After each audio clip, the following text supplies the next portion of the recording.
جن لوگوں کو زکوٰۃ نہیں دی جا سکتی، غیر مستحق کون ہے؟ مستحق تو ہم نے پڑھ لی، اپوزٹ بھی پڑھ لیں. کس کو نہیں دی جا سکتی؟ نمبر 1 غنی انسان کو، مالدار کو نہیں دی جا سکتی. عبید اللہ بن عدی کہتے ہیں مجھے 2 آدمیوں نے بتایا کہ وہ دونوں حجۃ الوداع کے موقع پر رسول اللہ صلی اللہ علیہ وسلم کی خدمت میں حاضر ہوئے جب آپ صدقہ تقسیم فرما رہے تھے. ان دونوں نے بھی آپ سے اس کا سوال کیا تو آپ نے ہمیں اوپر سے نیچے تک دیکھا. آپ نے دیکھا اور فرمایا کہ ہم دونوں طاقتور ہیں. فرمایا اگر تم چاہو تو میں تمہیں دے دیتا ہوں، مگر حقیقت یہ ہے کہ اس میں غنی اور طاقتور کما سکنے والے کا کوئی حصہ نہیں. تو زکوٰۃ کس کو نہیں دینی چاہیے؟ جو غنی ہو اور جو کما سکتا ہو. غنی ہونے کی حد 40 درہم ہے، 1 اوقیہ.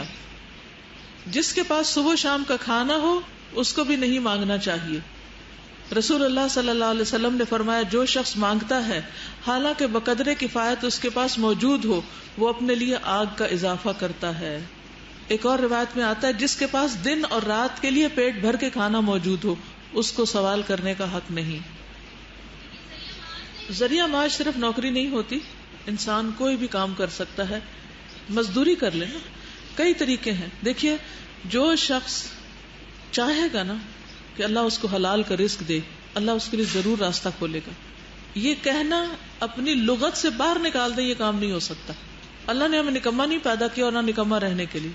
ٹھیک، یہ صرف اس معاملے میں نہیں، ہر معاملے میں اپنے ذہن سے یہ خیالات نکال دیں کہ میں یہ نہیں کر سکتی. آپ کوشش تو کریں، آپ آگے تو بڑھیں تو انشاءاللہ اللہ تعالیٰ راستہ نکالے گا. وہ سوال نہیں کرے گا. اگر وہ محتاج ہے دے سکتے ہیں نا. بیٹی کی شادی نہیں ہو رہی ہے اور سسرال والے جہیز مانگ رہے ہیں اور بالکل بھی اتنا حالات ہی نہیں ہے کہ وہ کریں، تو ان کو ہم دے سکتے ہیں؟ تو اس وقت دے سکتے ہیں. یعنی کوئی عزت گردن آزاد کرنے والی بات ہے نا ایک طرح سے. نبی اکرم صلی اللہ علیہ وسلم اور آپ کی آل کے لیے زکوٰۃ حلال نہیں. رسول اللہ صلی اللہ علیہ وسلم آل رسول صلی اللہ علیہ وسلم مال زکوٰۃ سے بالا تر ہیں. حضرت انس رضی اللہ عنہ کہتے ہیں کہ نبی اکرم صلی اللہ علیہ وسلم کو راستے میں کھجور گری ہوئی نظر آئی تو آپ صلی اللہ علیہ وسلم نے مجھے فرمایا اگر مجھے یہ اندیشہ نہ ہوتا کہ یہ کھجور صدقہ کی ہوگی تو میں اسے کھا لیتا. اسے بخاری اور مسلم نے روایت کیا ہے. حضرت ابو ہریرہ رضی اللہ عنہ کہتے ہیں کہ حضرت حسن بن علی رضی اللہ عنہما نے صدقہ کی کھجوروں سے ایک کھجور لے کر منہ میں ڈالی تو نبی اکرم صلی اللہ علیہ وسلم نے فرمایا دور کر اسے پھینک دے. پھر فرمایا کیا تو جانتا نہیں کہ ہم صدقہ نہیں کھاتے؟ اسے بخاری اور مسلم نے روایت کیا ہے. مختلف بن ربیعہ رضی اللہ عنہ کہتے ہیں کہ نبی اکرم صلی اللہ علیہ وسلم نے فرمایا صدقات لوگوں کی میل ہیں اور بے شک یہ محمد صلی اللہ علیہ وسلم اور آل محمد صلی اللہ علیہ وسلم کے لیے حلال نہیں. اسے مسلم نے روایت کیا ہے. وضاحت: نبی اکرم صلی اللہ علیہ وسلم کی آل میں آپ کی ازواج مطہرات آل علی رضی اللہ عنہ، آل عقیل رضی اللہ عنہ، آل جعفر رضی اللہ عنہ، آل عباس رضی اللہ عنہ اور آل حارث رضی اللہ عنہ سب شامل ہیں. آپ کے جو چچا زاد جنہوں نے اسلام قبول کیا اور ان کی آل ان کے اوپر، وہ آپ کی آل شمار ہوتی. جنہوں نے اسلام قبول نہیں کیا وہ آپ کی آل شمار نہیں ہوتی. کامن سوال ہوتا ہے آج کل کہ سید فیملیز کو کیا زکوٰۃ دی جا سکتی ہے یا نہیں، تو اس میں پھر کیسے تعین کیا جائے گا کہ واقعی کوئی سید فیملی؟ اس میں یہ ہے کہ اگر کوئی بھی صورت نہ ہو اور انتہائی مجبوری ہو تو سید ہی کی زکوٰۃ سید کو دی جائے، کسی اور کی نہیں. غیر مسلم کو زکوٰۃ دینا جائز نہیں. حضرت ابن عباس رضی اللہ تعالی عنہ کہتے ہیں کہ نبی اکرم صلی اللہ علیہ وسلم نے حضرت معاذ رضی اللہ عنہ کو یمن کی طرف بھیجا تو فرمایا لوگوں کو بتانا کہ اللہ تعالیٰ نے مسلمانوں کے مالوں میں صدقہ فرض کیا ہے جو مسلمانوں کے اغنیاء سے لیا جائے گا اور ان کے فقیروں کو دیا جائے گا. اسے بخاری نے روایت کیا ہے. سوائے تالیف قلب کے، جب وہ مسلمان ہونے والے یا نیو مسلم. ان کا سوال بڑا اچھا ہے کہ جیسے کوئی حادثہ ہو جاتا ہے اور اس علاقے میں مسلم بھی ہیں غیر مسلم بھی ہیں اور ان کو ڈونیشن جاری ہے اور اس میں زکوٰۃ بھی ہے اور صدقات بھی ہیں اور خیرات بھی اور سب کچھ ہے، تو اس وقت یہ نہیں دیکھا جائے گا اچھا جو مسلم نہیں ہے وہ ادھر جو مر جاؤ بھوک سے اور جو مسلم ہے وہ صرف. وہ ایک ایکسیپشنل صورت ہوگی جس میں تالیف قلب بھی مقصود ہوگی کہ اگر اس مصیبت میں ان کے کام آئیں گے تو کل یہ مسلمان ہو جائیں گے. تو اس نیت سے پھر آپ ان کو دے سکتے ہیں. اگر وہ اسلام کی طرف رغبت کرتا ہو، ہاف اینڈ ہاف ہو، تو پھر اگر ٹوٹلی وہ ہے ہی نہیں کسی بھی صورت بات چیت سے، کیونکہ آپ صرف پیسہ تو نہیں دیں گے، پہلے تو آپ تبلیغ کریں گے نا. تبلیغ کرتے ہوئے جب سچویشن ایسی بنے گی پھر پتہ چلے گا کہ اس کو زکوٰۃ دینے سے یہ مسلمان ہو جائے گا. یعنی پہلے آپ اس کو ایویلویٹ کریں گے، پھر ویسے مدد کرنا چاہیں جتنی مرضی کریں، جس کی بھی چاہیں کریں. نیکسٹ پڑھیے. غنی اور تندرست آدمی کے لیے زکوٰۃ جائز نہیں۔ حضرت عبداللہ بن عمر رضی اللہ تعالیٰ عنہما سے روایت ہے کہ انہوں نے کہا کہ نبی اکرم صلی اللہ علیہ وسلم نے فرمایا کہ زکوٰۃ غنی اور تندرست آدمی کے لیے حلال نہیں۔ اسے ترمذی نے روایت کیا۔ والدین کو زکوٰۃ دینا جائز نہیں، کیوں؟ ان کی خدمت فرض ہے۔ حضرت عمرو بن شعیب اپنے باپ سے اور وہ اپنے دادا سے روایت کرتے ہیں کہ ایک آدمی نبی کرم صلی اللہ علیہ وسلم کے پاس آیا اور کہا کہ میں صاحب مال ہوں اور میرا باپ میرے مال کا محتاج ہے۔ آپ نے فرمایا تو اور تیرا مال سب تیرے باپ کا ہے۔ نیز فرمایا اولاد تمہاری پاکیزہ کمائی ہے، اپنی اولاد کی کمائی سے کھاؤ۔ انت و مالک لابیک، تم اور تمہارا مال دونوں باپ کی ملکیت۔ جی، ان کا سوال یہ ہے کہ بیٹوں کا مال جو ہے وہ تو باپ کا شمار ہوگا، کیا بیٹیوں کا بھی ہوگا؟ جو ان کا ذاتی ہے وہ تو ہے، لیکن جو شوہر کا ہے وہ نہیں ہے۔ تو یہ نہیں کرنا چاہیے کہ شوہر کی کمائی میں سے چرا کے تو ماں باپ کو دیا جائے، یہ نہیں کرنا چاہیے، ٹھیک ہے؟ یعنی اگر حقیقی خون کا رشتہ نہیں ہے تو ساس کو اگر آپ دینا چاہیں تو وہ دے سکتے ہیں۔ اسی طرح اگر کوئی بہو کو دینا چاہے تو وہ، اولاد کو زکوٰۃ دینا جائز نہیں، بیوی کو زکوٰۃ دینا جائز نہیں۔ حضرت ابو ہریرہ کہتے ہیں کہ ایک آدمی نبی اکرم صلی اللہ علیہ وسلم کے پاس آیا، کہا کہ میرے پاس 1 دینار ہے۔ آپ نے فرمایا اسے اپنے آپ پہ خرچ کرو۔ کہنے لگا ایک اور بھی ہے، فرمایا بیٹے پہ خرچ کرو، یعنی اولاد پہ۔ کہا ایک اور بھی ہے، کہا بیوی پہ خرچ کرو۔ کہنے لگا ایک اور بھی ہے، کہا خادم پہ خرچ کرو۔ کہنے لگا میرے پاس ایک اور ہے، فرمایا اب تو زیادہ جانتا ہے، جہاں چاہے خرچ کر۔ ترتیب آپ نے بتا دی، ٹھیک۔ اسی وضاحت میں کہتے ہیں کہ جن قرابت داروں کا نفقہ آدمی کے ذمے واجب ہے ان کو زکوٰۃ دینا جائز نہیں، مثلا ماں باپ، دادا پردادا، بیٹا پوتا پڑپوتا وغیرہ اور بیوی۔ باقی جو رشتے ہیں ان کو دی جا سکتی۔ بیوی بھی اگر کماتی ہے تو شوہر کو دے سکتی ہے زکوٰۃ اگر وہ مقروض ہو گیا ہے یا کسی مصیبت میں آ گیا ہے، لیکن اپنے بچوں پہ زکوٰۃ نہیں خرچ کرے گی، وہ شوہر کو دے دے گی، شوہر اس پیسے کو چاہے بچوں پہ پھر خرچ کرے، جہاں مرضی کرے، اس کا ذمہ ہے۔ باپ بیٹی کو زکوٰۃ نہیں دے سکتے، اپنی بیٹی کو زکوٰۃ دے ہی نہیں سکتے، اپنی اچھی آمدنی میں سے دیں، زکوٰۃ تو میل کو چیل ہوتی۔ پھر سوال کرنے کی مذمت اور سوال نہ کرنے والوں کی تعریف۔ قرآن مجید میں آتا ہے نا، للفقراء الذین احصروا فی سبیل اللہ لا یستطیعون ضربا فی الارض یحسبهم الجاہل اغنیاء من التعفف تعرفهم بسیماہم لا یسألون الناس الحافا وما تنفقوا من خیر فإن اللہ بہ علیم۔ یہ صدقات ایسے محتاجوں کے لیے ہیں جو اللہ کی راہ میں ایسے گر گئے ہیں کہ وہ اپنی معاش کے لیے زمین میں چل پھر بھی نہیں سکتے۔ ان کے سوال نہ کرنے کی وجہ سے ناواقف لوگ انہیں خوشحال سمجھتے ہیں۔ آپ ان کے چہروں سے ان کی کیفیت پہچان سکتے ہیں، مگر وہ لوگوں سے لپٹ کر سوال نہیں کرتے۔ ان پر جو مال تم خرچ کرو گے اللہ یقیناً اسے جاننے والا ہے، یعنی وہ خود نہیں مانگتے، سوال نہیں کرتے، لیکن تمہیں ان کی ضرورت پہچاننی ہے۔ رسول اللہ صلی اللہ علیہ وسلم نے فرمایا، کون ہے جو مجھے یہ ضمانت دے کہ وہ لوگوں سے کچھ نہیں مانگے گا، میں اس کے لیے جنت کی ضمانت دوں، میں اس کے لیے جنت کی ضمانت دوں جو لوگوں سے کچھ نہ مانگے۔ پھر حدیث ہے، جو بچنا چاہے گا اللہ اس کو بچا لے گا۔ انصار کے کچھ لوگوں نے رسول اللہ صلی اللہ علیہ وسلم سے سوال کیا، آپ نے ان کو عنایت کیا، انہوں نے پھر سوال کیا، آپ نے دیا، حتیٰ کہ جو کچھ آپ کے پاس تھا سب ختم ہو گیا۔ آپ نے فرمایا، میرے پاس جو مال بھی ہوگا میں وہ تم سے ہرگز بچا کر نہیں رکھوں گا، اور جو سوال سے بچے گا اللہ اسے بچائے گا، اور جو غنا اختیار کرے گا اللہ اس کو غنی بنا دے گا، اور جو کوئی صبر کرے گا اللہ اسے صابر بنا دے گا، اور صبر سے بڑھ کر کوئی ایسی نعمت وسیع نہیں جو اللہ نے کسی کو عطا کی ہو۔ یعنی سب سے بہترین نعمت یا وسیع نعمت صبر کی نعمت ہے۔ تو جو سوال سے بچے گا اللہ اس کو بچائے گا، جو غنا اختیار کرے گا یعنی لوگوں سے بے نیازی برتے گا اللہ اس کو بے نیاز کر دے گا۔ پھر لوگوں پر اپنی حاجتیں پیش نہیں کرنی چاہیے۔ رسول اللہ صلی اللہ علیہ وسلم نے فرمایا، جسے انتہائی شدید حاجت آ پڑے اور اسے اس نے لوگوں پر پیش کر دیا تو اس کی حاجت دور نہ ہوگی، وہ لوگوں کے بس پڑ جائے گا، اور جس نے اسے اللہ پہ پیش کیا تو اللہ تعالیٰ اسے بے پرواہ کر دے گا، یا جلدی اسے موت آ جائے گی یا جلدی غنی ہو جائے گا، یعنی دنیا کے بکھیڑوں سے نجات مل جائے گی۔ جس نے اپنے اوپر سوال کا دروازہ کھولا بغیر ناقابل برداشت محتاجی کے، یا اس کو یا اس کے گھر والوں کو جو لاحق ہو، اللہ اس پر فاقے کا دروازہ ایسی جگہ سے کھولتا ہے جہاں سے وہ سوچ بھی نہیں سکتا، یعنی جو لوگوں سے مانگے گا اللہ تعالیٰ اس کو محتاج کر دے گا۔ تو لوگوں سے بے نیاز ہونا چاہیے. فرمایا لوگوں سے بے نیاز ہو جاؤ اگرچہ مسواک کی لکڑی کیوں نہ ہو. رسول اللہ صلی اللہ علیہ وسلم نے فرمایا اگر سوال کرنے والا اس خرابی کو جان لے جو سوال کرنے میں ہے تو کبھی سوال نہ کرے.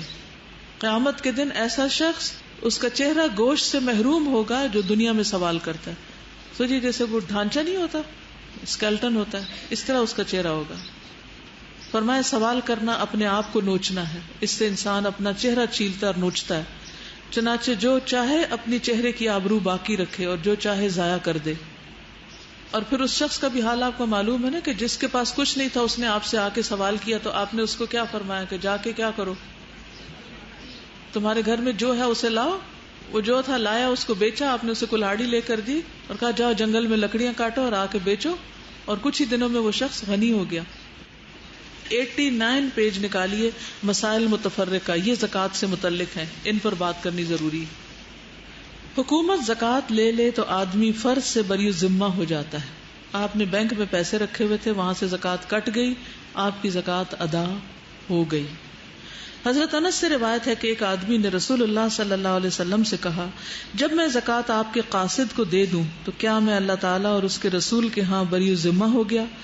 آپ صلی اللہ علیہ وسلم نے فرمایا ہاں, جب تو نے مجھے ادا کر دیا تو اللہ اور اس کے رسول کے ہاں بری ذمہ ہو گیا, تجھے اس کا اجر ملے گا, اور جو اس میں ناجائز تصرف کرے گا اس کا گناہ اسی پر ہے. بعض اوقات یہ سوال پیدا ہوتا ہے نا, پتہ نہیں یہ جو کٹھی کر رہا ہے یہ امانتی ہے بھی کہ نہیں, یہ کہیں چور نہ ہو, کہیں ایسا نہ ہو ویسا نہ ہو.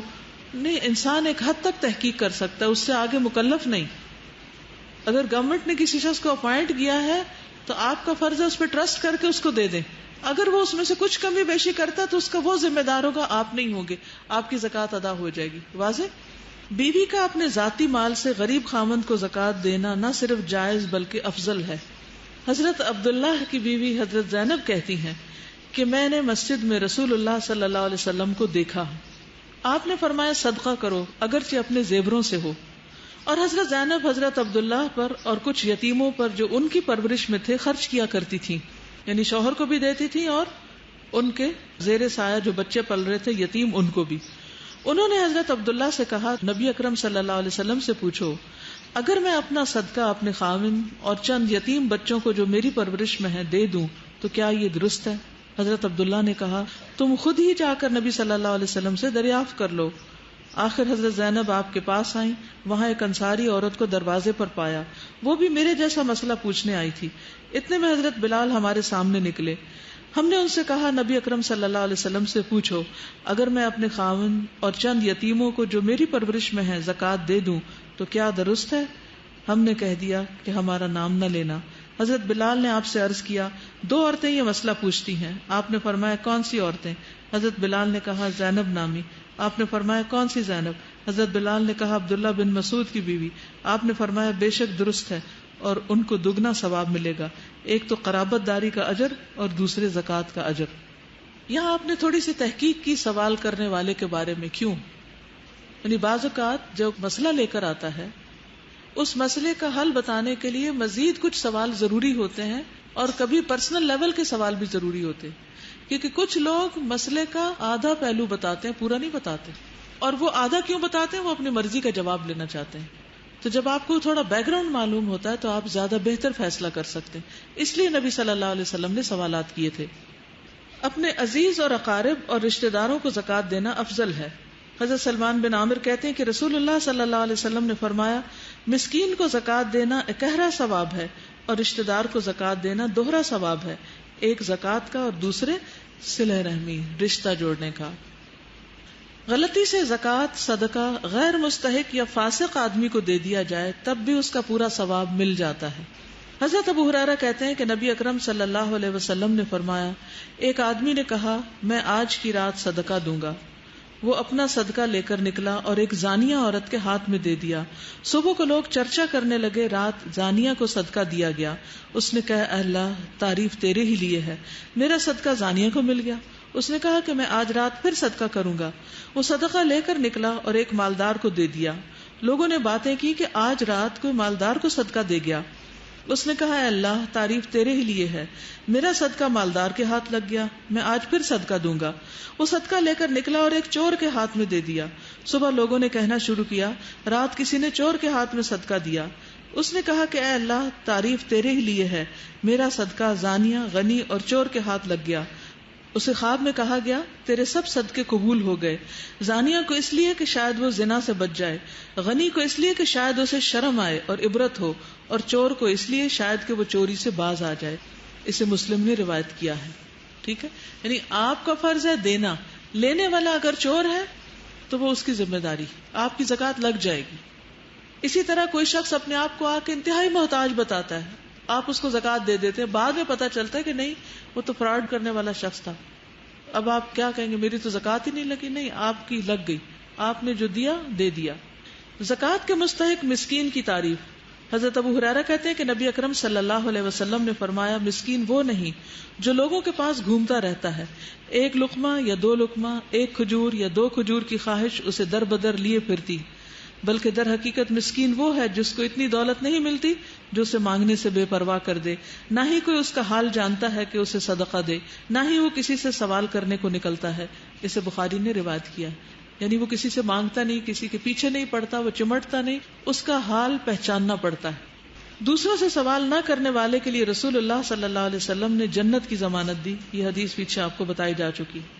آل ہاشم کے کسی فرد یا ان کے کسی غلام کو زکوٰۃ وصول کرنے پر عامل مقرر نہیں کرنا چاہیے، نہ صرف یہ کہ انہیں زکوٰۃ نہ دی جائے بلکہ زکوٰۃ کا کام بھی نہ دیا جائے جس میں سے ان کو تنخواہ ملتی ہے۔ ابو رافع سے روایت ہے کہ نبی اکرم صلی اللہ علیہ وسلم نے بنی مخزوم میں سے ایک شخص کو زکوٰۃ وصول کرنے کے لیے بھیجا۔ اس آدمی نے حضرت ابو رافع سے کہا کہ تم بھی میرے ساتھ چلو تاکہ تمہیں بھی زکوٰۃ میں سے کچھ مل جائے۔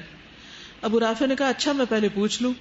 تو ابو رافع رسول اللہ صلی اللہ علیہ وسلم کے غلام نبی اکرم صلی اللہ علیہ وسلم کی خدمت میں حاضر ہوئے اور آپ سے مسئلہ پوچھا۔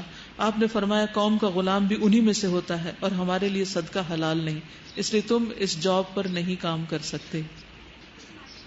تو خمس نہیں ہے اس میں۔ اسی وجہ سے علماء نے اجتہاد کیا ہے کہ پھر سیدوں کی زکوٰۃ سیدوں کے اندر دی جا سکتی ہے، دوسروں کی لے کر نہ دے، سیدوں ہی کو دے۔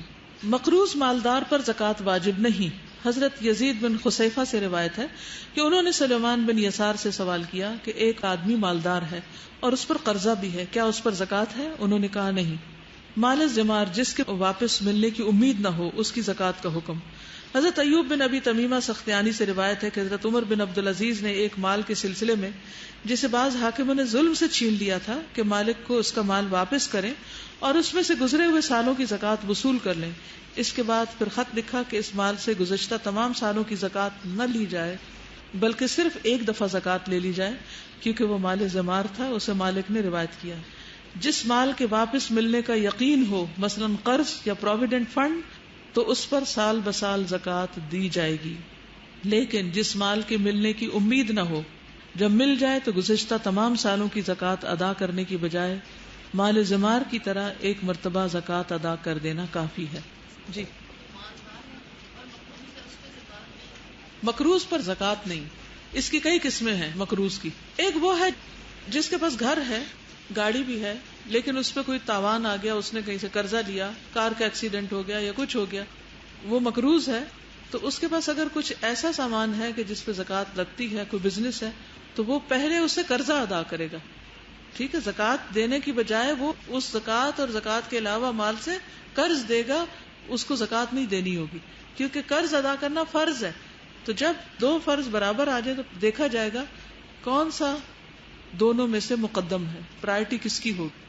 تو مقروض کو سب سے پہلے مال کما کر اپنا قرضہ اتارنا چاہیے، زکوٰۃ نہیں۔ ایک مقروض وہ ہوتے ہیں جو جان بوجھ کے مقروض بنے رہتے ہیں، گھر ہے اس کے پاس سب کچھ ہے، ایک اور گھر قرضہ لے کے بنا رہا ہے۔ کچھ حدیثیں ضعیف اور موضوع ہیں، جیسے رکاز میں عشر ہے، یہ حدیث ضعیف ہے۔ زیور میں زکوٰۃ نہیں، یہ بھی حدیث بے اصل ہے۔ سوالی کو کچھ دو خواہ گھوڑے پر آئے، یہ موضوع ہے۔ جس کے پاس صدقہ دینے کے لیے کچھ نہ ہو وہ یہودی پر لعنت کرے، یہی اس کا صدقہ ہوگا، یہ بھی ضعیف ہے۔ جس نے دنیا میں کسی محتاج کی حاجت پوری کی، اللہ اس کی 72 حاجتیں پوری کرے گا، جن میں سے سب سے کم تر درجے کی حاجت مغفرت ہوگی، یہ بھی حدیث ضعیف ہے۔ جس نے کسی بچے کی پرورش کی حتیٰ کہ وہ لا الہ الا اللہ کہنے لگے، اللہ تعالیٰ اسے حساب نہیں لے گا، یہ بھی ضعیف ہے۔ سخی لوگوں کے قریب ہے، اللہ کے قریب، جنت کے قریب، آگ سے دور. بخیل اللہ سے دور، لوگوں سے دور، جنت سے دور، آگ کے قریب. اور فاجر سخی اللہ تعالیٰ کو بخیل عابد سے زیادہ پسند ہے. یہ حدیث بھی ضعیف ہے. الجنت دار الاسخیاء، جنت سخی لوگوں کا گھر ہے. حدیث ضعیف ہے. سخی مجھ سے اور میں سخی سے ہوں اور میں سخی سے عذاب قبر ہٹا دوں گا، یہ بھی ضعیف ہے. اللہ تعالیٰ نے اپنی عزت، عظمت اور جلال کی قسم کھائی کہ بخیل جنت میں داخل نہیں ہوگا. یہ حدیث فیبریکیٹڈ ہے، موضوع ہے. چلیے اب یہ ہے کہ نفلی صدقہ جو ہے اس کے بارے میں چند ایک باتیں، کیونکہ بہت سی یہاں بچیاں ایسی ہیں جن پہ زکوٰۃ فرض نہیں. ایسا ہی ہے نا؟ آپ میں سے کتنے لوگوں پہ زکوٰۃ فرض نہیں؟ آپ کو تو پڑھانے کا کوئی فائدہ ہی نہیں. ایسا ہی ہے؟ کیا فائدہ مجھے بتائیے. آج 5واں دن ہے، اتنی باتیں زکوٰۃ پہ ہو رہی ہیں، تو فائدہ کیا؟ فائدہ آپ کو پڑھانے کا؟ بعض اوقات بچیوں کے پاس کوئی نانی نے رنگ دی، کوئی دادی نے دی، کوئی کسی نے دی، کوئی کسی نے دی، وہ ملایا جائے تو وہ اچھا خاصا زیور بنتا ہے، لیکن وہ بچی بنی رہتی ہیں اور اس میں سے زکوٰۃ نہیں دیتی. تو جو کچھ بھی ہے نا آپ کے پاس اس کو کیلکولیٹ کریں. میرا سوال یہ ہے کہ آپ لوگوں پہ زکوٰۃ فرض نہیں تو آپ کو یہ پڑھنے کا کیا فائدہ ہوا ہے؟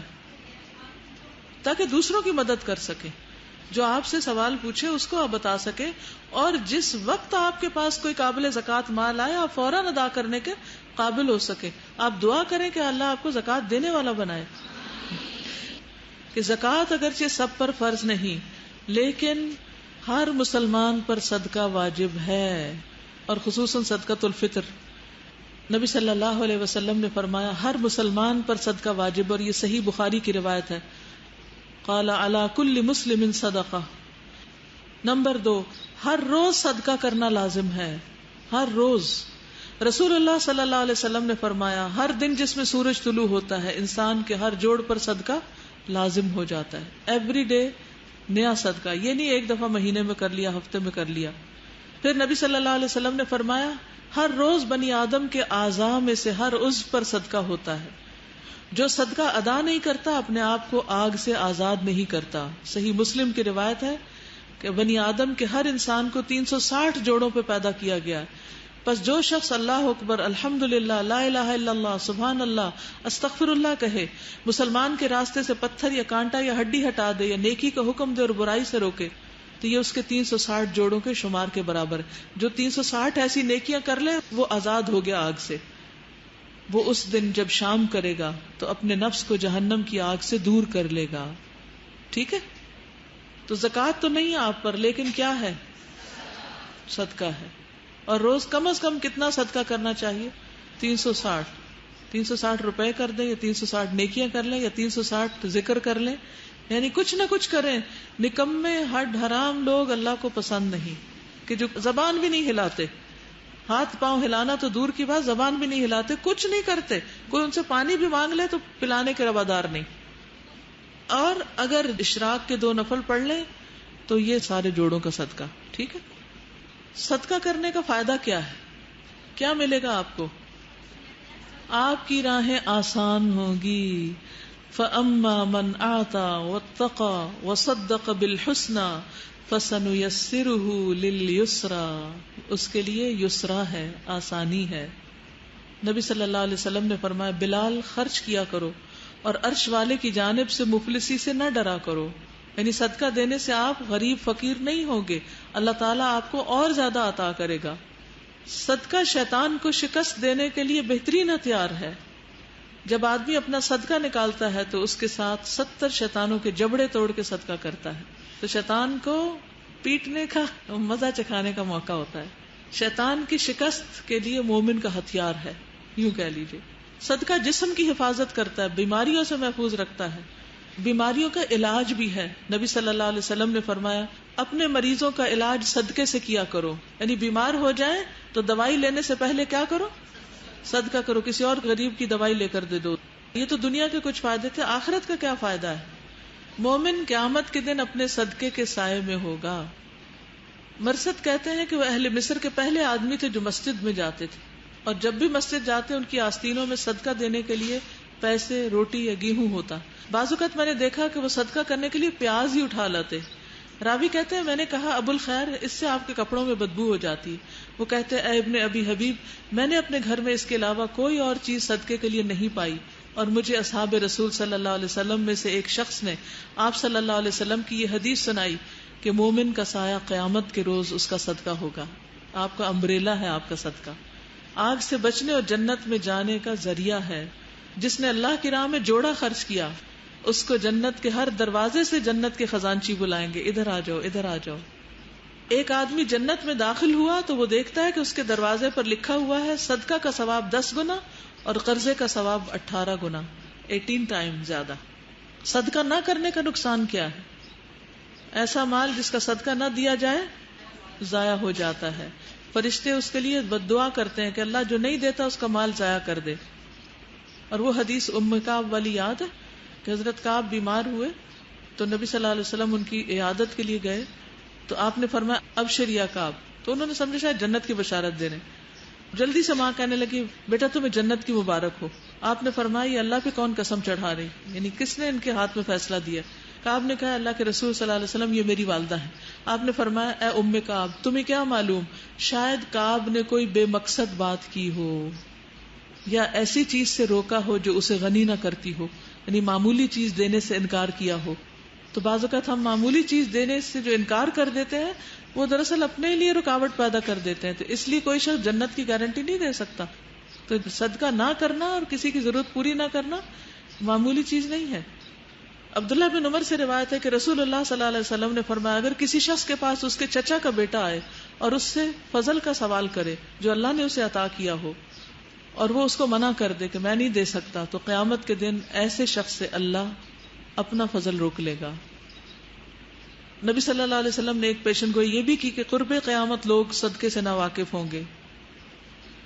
نبی صلی اللہ علیہ وسلم نے فرمایا کپڑے کے بیل بوٹوں کی طرح اسلام مٹتا جائے گا، حتیٰ کہ یہ بھی معلوم نہ ہوگا کہ نماز، روزہ، قربانی اور صدقہ کسے کہتے ہیں۔ موت کے وقت حسرت کیا ہوگی؟ فیقول رب لولا اخرتنی الی اجل قریب فاصدق واکن من الصالحین۔ تو اس سے کیا پتا چلتا ہے کہ جو شخص صدقہ نہیں کرتا وہ موت کے وقت حسرت میں مبتلا ہوگا، کاش مجھے موقع مل جاتا۔ پھر اسی طرح خالص اللہ کی رضا کے لیے دینا چاہیے، کسی پہ احسان نہیں جتانا چاہیے۔ لا تمنن تستکثر، پھر چھپا کے دینا چاہیے اگر غریبوں کو خصوصاً دے رہے ہوں۔ ابتدا اپنی ذات سے کرنی چاہیے مال خرچ کرنے میں، پھر گھر والوں رشتہ داروں پہ خرچ کرنا چاہیے، حتیٰ کہ ایک آدمی اپنی بیوی کو پانی پلاتا ہے تو اس پر بھی اس کو اجر دیا جاتا ہے۔ پھر اسی طرح ہر نیکی صدقہ ہے، یعنی صدقہ صرف مال کا ہی نہیں ہوتا، ہر اچھا کام کرنا صدقہ ہوتا ہے۔ نماز، روزہ، حج، اذکار سب صدقہ ہے۔ اللہ کے بندوں کو سلام کرنا بھی صدقہ ہے، تو دن میں 360 سلام کر لیا کریں۔ پانی کا ایک گھونٹ پلانا بھی صدقہ ہے۔ گھر والوں کے ساتھ بھلائی کرنا بھی صدقہ ہے، ان پہ خرچ کرنا بھی صدقہ ہے، مسکرانا بھی صدقہ ہے، اچھی بات کرنا، اچھی طرح بولنا کسی سے وہ بھی صدقہ ہے، اپنے گھر والوں کو، خادم وغیرہ کو کھلانا بھی صدقہ ہے، اپنے ہاتھ سے کوئی کام کر کے کسی کی مدد کرنا صدقہ ہے، کسی کا سامان اٹھوا دینا صدقہ ہے، تنہا آدمی کی گھبراہٹ دور کرنا صدقہ ہے۔ کون کون لونلی فیل کرتا ہے؟ اللہ اکبر، یہ آپ لونلی ہیں؟ اتنے لوگوں میں بیٹھ کے لونلی ہیں آپ؟ گھر میں کوئی نہیں رہتے، اکیلے آپ رہتے ہیں؟ دیکھ لیجئے ان کی شکلیں جو لونلی ہیں، ان کی وحشت دور کر دیں۔ تو جو شخص ڈپریسڈ ہوتا ہے یا لونلی فیل کرتا ہے اس کا جو ہے نا غم دور کرنا یہ بھی صدقہ ہے، بہت بڑا صدقہ۔ بہرے گنگے کو اونچا بول کے سنوا دینا بھی صدقہ ہے، قرض دینا بھی صدقہ ہے، کل قرض صدقہ، قرض کی ادائیگی میں مہلت دینا بھی صدقہ ہے، مردے کو زمین میں دفن کرنا بھی صدقہ ہے، نہلانا بھی صدقہ ہے obviously، اپنے شر سے دوسروں کو بچانا بھی صدقہ ہے۔ اور افضل صدقہ کیا ہے؟ لوگوں میں صلح کرا دینا۔ آپ نے ایک مرتبہ فرمایا کیا تمہیں میں ایسے صدقے کے بارے میں نہ بتاؤں جس کا مصرف اللہ کو بہت پسند ہے؟ تم لوگوں کے درمیان صلح کرا دیا کرو، یہ ایسا صدقہ ہے کہ اس کے مصرف کو اللہ تعالیٰ بہت پسند کرتے ہیں۔ پھر رشتہ داروں پہ صدقہ کرنا افضل صدقہ ہے، اور خصوصاً ایسے رشتہ دار پر جو دشمنی رکھے، جو آپ سے اچھا نہیں کرتا، اس کو دینا سب سے افضل ہے۔ کم مال والے آدمی کی محنت کا صدقہ، یعنی جس کے پاس مال کم ہے وہ محنت کر کے کوئی کام کسی کا کر دیتا ہے، کسی کی خدمت کر دیتا ہے، وہ صدقہ ہو جاتا ہے. پانی پلانا صدقہ ہے. حضرت سعد نبی صلی اللہ علیہ وسلم کے پاس آئے اور پوچھا سب سے زیادہ پسندیدہ صدقہ کون سا ہے؟ تو آپ نے فرمایا پانی پلانا. پھر کفار کو آپ نفلی صدقہ دے سکتے ہیں، زکوٰۃ نہیں دے سکتے. مثلا آپ کا سرونٹ کرسچن ہے اور وہ ضرورت مند ہے، بیمار ہو گیا اس کا باپ، اس کا علاج کروانا ہے، تو آپ اس کو دوسرا صدقہ دے سکتے ہیں. نبی صلی اللہ علیہ وسلم نے حضرت اسما کو اجازت دی تھی کہ اپنی مشرکہ والدہ کو کچھ نہ کچھ دیں جو وہ لینا چاہ رہی تھی ان سے. اور اتنی خوبصورت حدیث ہے ایک، رسول اللہ صلی اللہ علیہ وسلم نے فرمایا صرف اپنے دین والوں پر صدقہ کرو. اللہ تعالیٰ نے یہ آیت نازل کی ہے تیرے ذمے انہیں ہدایت دینا نہیں، لیکن اللہ ہدایت دیتا ہے جسے چاہتا ہے، اور تم خیر میں سے جو بھی خرچ کرو گے اپنے لیے ہے، اور تم خرچ نہیں کرتے مگر اللہ کا چہرہ طلب کرنے کے لیے، اور تم خیر میں سے جو بھی خرچ کرو گے تمہیں اس کا پورا بدلہ دیا جائے گا. تو آپ نے فرمایا تم تمام اہل ادیان پر صدقہ کرو. یعنی پہلے آپ نے کیا فرمایا؟ صرف مسلمز کو دو. پھر آپ نے کیا فرمایا؟ ہر دین والے کو، حتیٰ کہ کسی کا کوئی دین نہیں اس کو بھی دو، تاکہ اس کا دل نرم ہو، وہ آپ کی بات سنے اور آپ اس کو اچھی طرح اللہ کی طرف لے آئیں. تو بامقصد صدقہ جو ہے وہ زیادہ فائدہ مند ہے. جزاکم اللہ خیرا. سبحانک اللہم و بحمدک، اشہد ان لا الہ الا انت، استغفرک و اتوب الیک. السلام علیکم و رحمۃ اللہ وبرکاتہ.